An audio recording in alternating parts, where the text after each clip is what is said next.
আম্মা এটা তুমি কি দিছো আমারে? এখন তো ফকির মিসকিনের বাড়ির ভিতরে এর থেকে ভালো খাবার থাকে। কয় টাকা রোজগার করো যে ভাত ফেলা দাস? কত আশা করে লেখাপড়া শিখাইছিলাম, ভাবছিলাম পুরা বয়সে পোলা রোজগার খাবো বয়ে বয়ে, না উল্টা আমারে রোজগার করে খাওয়াইতে হইতাছে। পড়ালেখা করে যদি মানুষ এগুলাই করে তাই লাগে আমি পড়ালেখা করুম না। আব্বা বকতাছে দিকে তোর সাহস বেড়ে গেছে, তোমার সবগুলো আমি দেখাইতেছি খারাপ।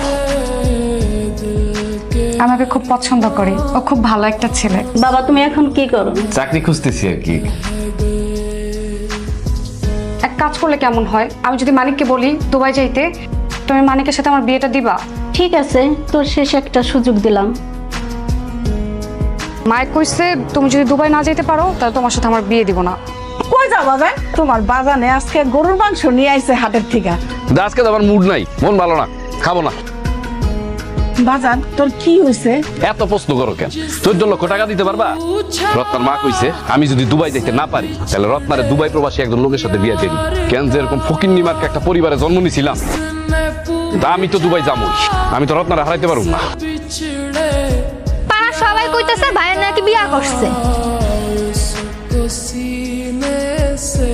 এরকম ছোট লোক গরিব কৃষক রে যদি তুমি পায়ে ধরে সালাম করো তাহলে তো আমাকে সংসারে অমঙ্গল হইব। যতই হোক সে তোমার বাপ, আর আমাদের বিয়ের পর সে এখন আমার শ্বশুর, আমি তার সালাম করবো না? না, তুমি সালাম করবা না।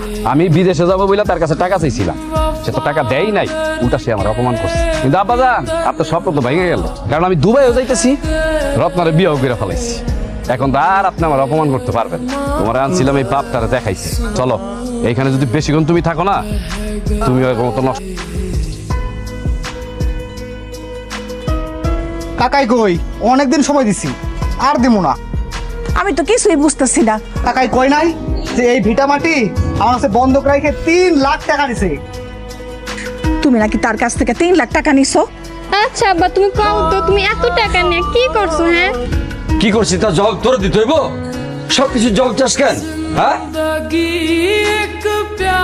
আমার ওই মাঠের জমি বেচা আর বাড়ি বন্ধক রাখা 14 লাখ টাকা আনছি। তোমার বাবা তোমাকে এত কষ্ট করে বিদেশ পাঠাইলো, আর আজকে তুমি তার নাম নিতে নিষেধ করতেছো।